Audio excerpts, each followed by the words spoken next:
Assalamualaikum warahmatullahi wabarakatuh. Bismillah, alhamdulillah. Salatu wassalamu ala rasulillah wa ala alihi wa sahbihi wa kulli man tabi'ahu bi ihsanin ila yaumil qiyamah. Amma ba'da. Subahal khair ayuhal ikhwah wa ya ayuhat talabah fi qismil lughatil arabiyyah fi kulliyatina kitabatu khittatil bahas fi liqa'ina athaniyah. Fi hadzal yaum sanata'allamu ma'an amma yata'allaqu bil bahsil jawdiyyi wal bahsil kamiyyi wal bahsil maktabi. Hari ini kita akan sedikit mengulas mengenai penelitian, baik penelitian itu yang bersifat kualitatif, kuantitatif maupun penelitian pustaka. Baik, sebelumnya mudah-mudahan semuanya hari ini dalam kondisi sehat walafiat, tidak ada satu halangan apapun sehingga kita semuanya bisa melaksanakan seluruh kegiatan kita sehari-hari dalam keadaan lancar dan menuai sukses berkah yang sebesar-besarnya. Baik teman-teman yang saya banggakan, sebagaimana kita ketahui bahwa penelitian itu ada kalanya yang bersifat kualitatif, ada yang bersifat kuantitatif. Tentu teman-teman semuanya sudah mempelajari hal itu di mata kuliah sebelumnya, tapi sedikit saya menyampaikan hal ini karena menurut saya nanti lebih membantu teman-teman nanti dalam menyusun proposal yang nantinya akan teman-teman tindak lanjuti dalam bentuk pengerjaan skripsi sebagai tugas akhir untuk mencapai gelar sarjana pendidikan di IAIN Tulungagung tentunya. Baik teman-teman, penelitian yang pertama itu ada yang namanya penelitian kualitatif. Apa sih sesungguhnya penelitian kualitatif itu? Penelitian kualitatif itu merupakan penelitian yang sifatnya deskriptif, cenderung menggunakan analisis, ya. Jadi sifatnya penelitian yang kualitatif itu adalah deskriptif dan cenderung menggunakan analisis. Dalam sebuah penelitian kualitatif, maka proses dan penggalian makna di lapangan itu menjadi sesuatu yang paling utama. Hasil itu tidak seberapa. Artinya bukan berarti hasil itu tidak penting, tidak. Tetapi penelitian yang sifatnya kualitatif itu lebih menekankan pada proses, ya, mengedepankan pada proses. Teori itu diperlukan, tetapi teori itu bukan patokan utama dalam penelitian yang sifatnya kualitatif. Berbeda dengan penelitian yang kuantitatif. Jadi kalau penelitian yang kualitatif itu akan menggali berbagai macam informasi, menggali berbagai macam data yang ada di lapangan. Adapun untuk penelitian kualitatif ini bukan untuk menguji sebuah data, bukan menguji sebuah teori, bukan data ya, bukan untuk menguji sebuah teori, tetapi sebisa mungkin nanti justru dari penelitian ini nanti muncul sebuah teori dari proses melihat kejadian-kejadian atau fenomena-fenomena yang ada di dalam lapangan. Maka muncul yang namanya grounded theory di dalam penelitian kualitatif itu. Nah, landasan teori itu juga ada di dalam penelitian yang sifatnya kualitatif. Tetapi landasan teori itu sebatas digunakan sebagai pemandu, ya, sebagai pemandu agar penelitian atau fokus penelitian yang dilakukan itu sesuai dengan fakta yang ada di lapangan. Selain itu, yang namanya landasan teori itu juga dimanfaatkan untuk memberikan gambaran umum tentang fakta ya, atau ya data yang ada di lapangan ya, data penelitian yang ada di lapangan sebagai bahan untuk pembahasan hasil penelitian nanti. Nah, ciri-ciri dari penelitian yang kualitatif itu apa? Yang pertama, data yang dikumpulkan dalam kondisi asli atau alamiah, natural setting. Jadi kondisi data yang dikumpulkan itu nanti adalah alamiah sifatnya, ya, benar-benar asli, natural. Yang kedua, peneliti sebagai alat utama pengumpul data. Jadi di dalam penelitian yang kualitatif itu peneliti adalah penentu utama atau alat dalam pengumpulan data. Mungkin dia akan terjun di lapangan secara langsung, komunikasi dengan objek yang diteliti, menggali data-data, mencari informasi langsung di lapangan. Menggali informasi langsung di lapangan bukan sekedar menerima data kemudian mengolahnya, tidak, tetapi dia yang lebih utama adalah dia langsung terjun di lapangan, menggali secara langsung di lapangannya. Kemudian yang ketiga adalah data berupa deskriptif yang kemudian ditulis dalam bentuk laporan. Jadi data-datanya itu sifatnya adalah deskriptif, ditulis dalam bentuk laporan. Kemudian berikutnya yang keempat adalah lebih mementingkan proses daripada hasil. Nah, ini tadi. Jadi dalam penelitian yang kualitatif itu nanti lebih menekankan prosesnya daripada hasilnya. Kemudian yang kelima adalah latar belakang atau tingkah laku atau perbuatan itu dicari maknanya. Jadi kalau misalkan saya mencontohkan, mungkin ini bukan kaitannya dengan bahasa, mungkin ada di lapangan dalam penelitian itu nanti muncul ada seorang yang atau ada sebuah tradisi di tengah masyarakat. Misalkan di tengah masyarakat itu ada kebiasaan larung sesaji misalkan. Nah, simbol dari larung sesaji bukan dilihat dari larung sesajinya sebagai sebuah objek langsung dilihat, itu tidak, tetapi apa sih sesungguhnya makna di balik larung sesaji itu? Apa sih sesungguhnya yang diinginkan oleh masyarakat dari proses adanya larung sesaji itu? Makna-makna yang ada di balik itu semuanya, bukan yang tersurat, melainkan makna yang tersirat di dalamnya. Gitu ya. Nah, kemudian yang berikutnya itu adalah menggunakan metode triangulasi atau metode triangulasi data. Jadi kalau kita tidak secara langsung di dalam penelitian kualitatif itu menerima informasi dari satu pihak, tetapi kita mencoba untuk melakukan triangulasi, pengecekan data itu dari orang yang ketiga atau orang yang secara langsung tidak ada kaitannya, tetapi dia bisa atau tahu tentang objek yang ada di situ. Jadi kadang-kadang data yang disampaikan oleh orang yang sedang kita teliti, objek yang kita teliti, ketika kita melakukan wawancara terhadap orang tersebut, mungkin dia akan menyampaikan yang baik-baik, semua yang disampaikan itu adalah baik-baik. Tetapi orang yang melihat, orang yang berada di luar itu, mungkin dia akan memberikan informasi yang berbeda.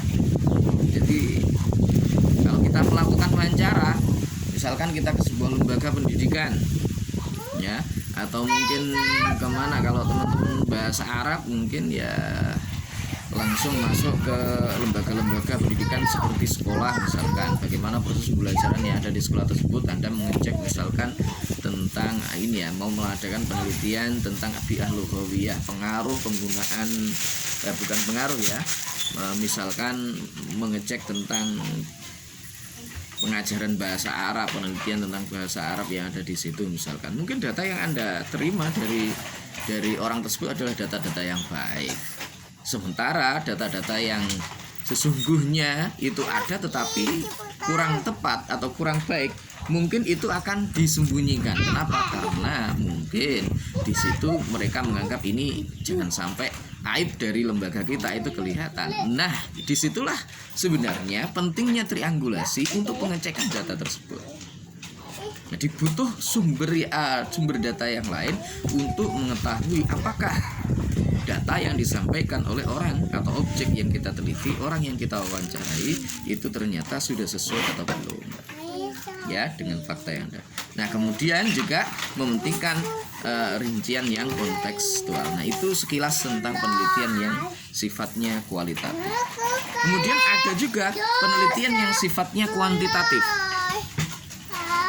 Nah, kalau penelitian yang kuantitatif itu bagaimana? Penelitian ilmiah yang sistematis terhadap bagian-bagian fenomena serta hubungan-hubungannya. Nah, tujuannya adalah untuk mengembangkan dan menggunakan model-model matematis, teori-teori dan atau hipotesis yang berkaitan dengan fenomena alam. Nah, ada yang kemudian disampaikan bahwa penelitian yang kualitatif itu adalah untuk menemukan atau membangun sebuah teori.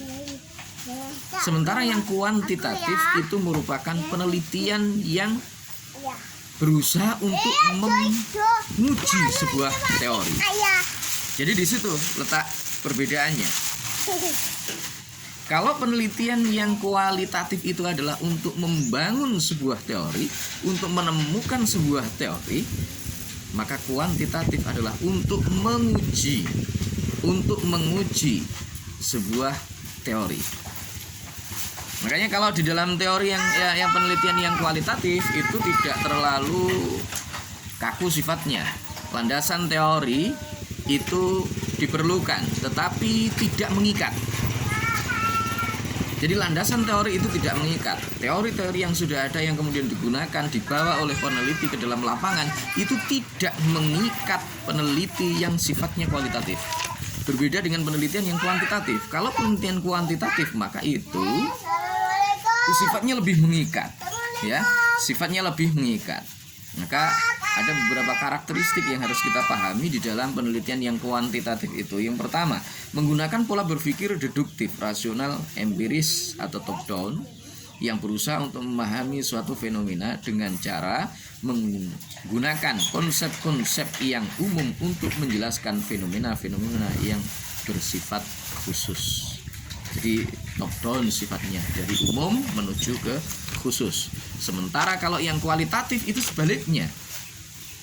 Kalau ini deduktif, maka yang kualitatif itu adalah induktif, berangkat dari fenomena-fenomena kecil yang ada di lapangan, kemudian berusaha untuk mencari makna apa sih sesungguhnya yang diinginkan dari itu semua, mengungkap makna yang ada di balik sebuah peristiwa. Sementara kalau yang ini dari umum dulu kemudian ke khusus. Kemudian logika yang dipakai adalah positivistik dan menghindarkan hal-hal yang bersifat subjektif. Tuh. Jadi menghindarkan diri dari hal-hal yang sifatnya itu adalah subjektif. Kemudian proses penelitian mengikuti prosedur yang telah direncanakan. Sebagaimana tadi sudah saya sampaikan bahwa kalau yang penelitian kualitatif itu tidak terlalu terikat oleh teori yang sudah ada, sementara yang kuantitatif sangat terikat, ya, sangat terikat oleh yang namanya prosedur-prosedur yang telah direncanakan sebelumnya. Nah, tujuannya adalah untuk menyusun ilmu nomometik, yaitu ilmu yang berupaya membuat hukum-hukum dari generasinya. Jadi tujuannya kalau tadi adalah yang kualitatif itu dari kecil untuk membuat sebuah konsep besar, menggeneralisasi, tapi ini sebaliknya dari konsep yang umum kemudian di situ ada hukum yang bersumber dari generalisasi.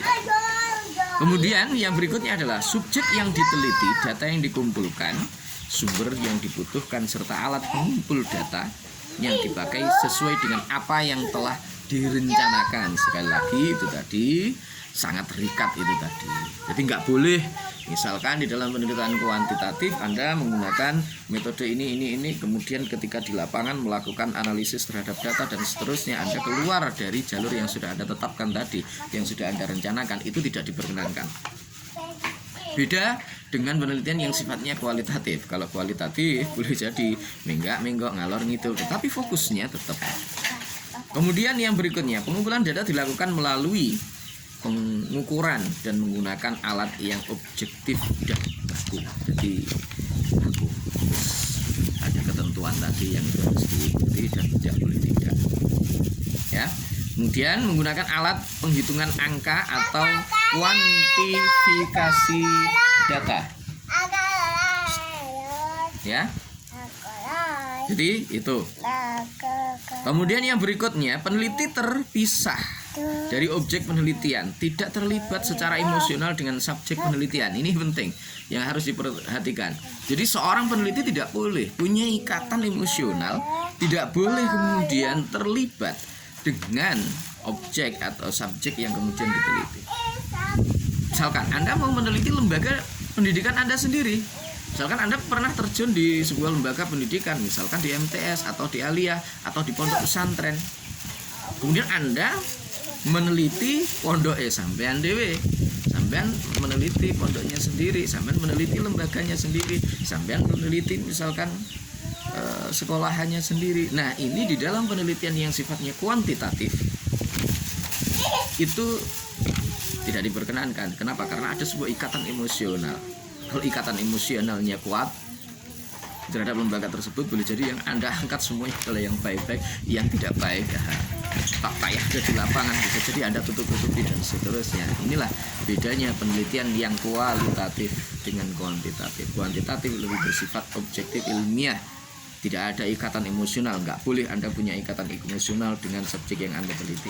Analisis dilakukan setelah data terkumpul. Jadi kalau yang tadi di kualitatif itu di lapangan Anda bisa menyimpulkan itu, menganalisa itu ketika Anda di dalam prosesnya itu nggak apa-apa. Tetapi kalau yang kuantitatif sebaliknya, sebelum semua data terkumpul maka Anda tidak bisa melakukan analisis. Kemudian dalam analisis data, penelitian dituntut memakai teknik statistik, bagi sing wangel. Sehingga ditanya dengan statistik angka-angka itu, rumus statistik itu. Kemudian hasil penelitian berupa generalisasi dan prediksi lepas dari konteks waktu dan situasi. Nah, penelitian yang kuantitatif itu juga biasanya disebut dengan penelitian yang ilmiah. Baik, berikutnya yang ketiga, penelitian yang jenis ketiga. Kalau ini tadi dua penelitian itu tadi, ini sebenarnya masuk ke dalam salah satu di antara keduanya. Akan tetapi ini menurut saya penting karena lebih punya corak yang berbeda. Kalau yang tadi itu lebih semuanya itu kita bersifat lapangan dan lain sebagainya, maka penelitian yang jenis ketiga itu adalah penelitian kepustakaan. Nah, penelitian kepustakaan itu sesungguhnya masuk ke dalam penelitian. Ayo, repot ya. Ayah ngajar dulu. Penelitian yang kualitatif, penelitian kepustakaan yang ketiga itu adalah penelitian kepustakaan. Penelitian kepustakaan itu sesungguhnya adalah penelitian bagian dari penelitian kualitatif, akan tetapi berbeda dari penelitian yang saya sebutkan tadi bahwa ada di lapangan dan lain sebagainya. Penelitian kepustakaan itu penelitian yang lebih memerlukan olahan yang sifatnya filosofis dan juga teoritis daripada uji empiris dan lapangan. Jadi sumber-sumber datanya, kemudian apa yang nanti akan kita teliti dan kita kaji dan lain sebagainya, itu nanti berupa buku-buku atau mungkin sumber-sumber ilmiah yang lainnya, pemikiran tokoh, analisis dan seterusnya. Itu kalau dalam penelitian yang kepustakaan. Jadi kalau yang penelitian lapangan itu jelas akan memerlukan banyak waktu, memerlukan banyak biaya, banyak tenaga, harus bolak-balik pergi ke lapangan dan seterusnya. Tetapi kalau penelitian yang sifatnya kepustakaan itu tidak menuntut untuk itu. Cukup Anda di rumah, buku semua sudah ada, literatur semuanya ada misalkan. Atau kalau Anda pergi misalkan hanya sekedar Anda mencari buku, Anda mencari literatur, Anda mencari jurnal, Anda mencari apa yang sekarang itu sudah banyak bertebaran, entah itu di internet ya, berupa e-book itu sekarang kan sudah luar biasa banyak.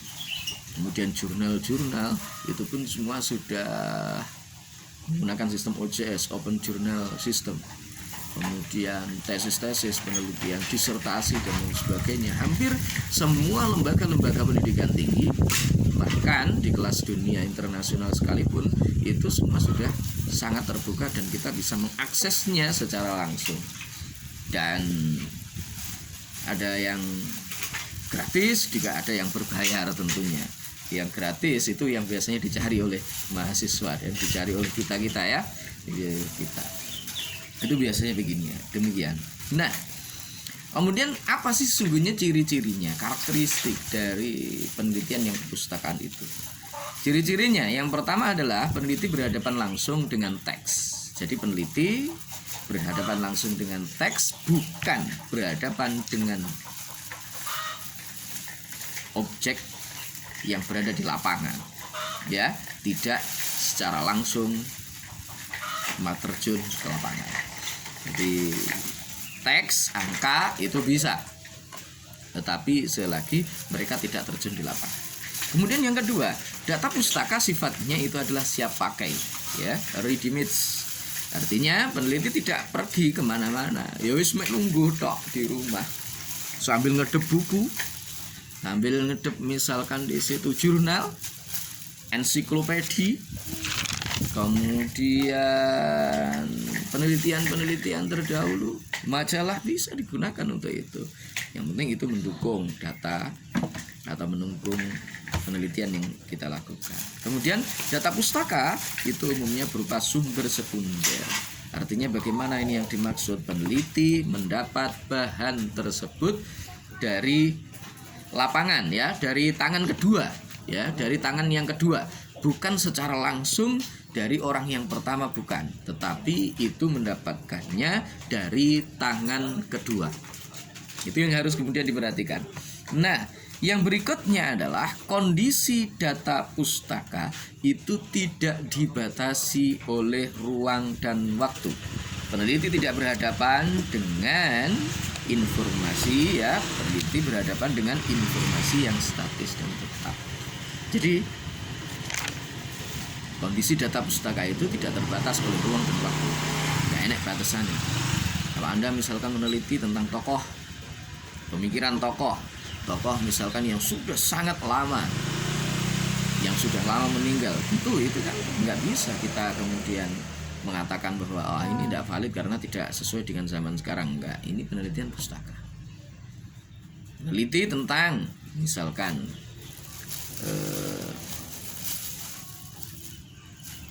konsep ilmu dari seorang tokoh misalkan, karena ada pemikiran tokoh, ada tentang teori-teorinya tokoh dan seterusnya, itu bisa digunakan di dalam penelitian yang sifatnya pustaka ini.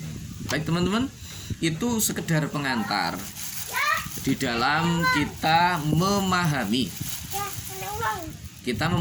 yang namanya penelitian pustaka. Beberapa penelitian, termasuk diantaranya penelitian pustaka, kemudian penelitian kualitatif dan kuantitatif. Terima kasih, mudah-mudahan bermanfaat, dan nanti kita teruskan di ruang diskusi kita di e-learning. Terima kasih. Kita tutup dengan bacaan hamdalah alhamdulillahirabbil alamin. Segala salah mohon maaf. Wallahul muwaffiq ila aqwamit thoriq. Billahi taufiq wal hidayah wa minar rasul sallallahu alaihi wasallam asy-syafa'a wa tarbiyah. Tsumma assalamu alaikum warahmatullahi wabarakatuh.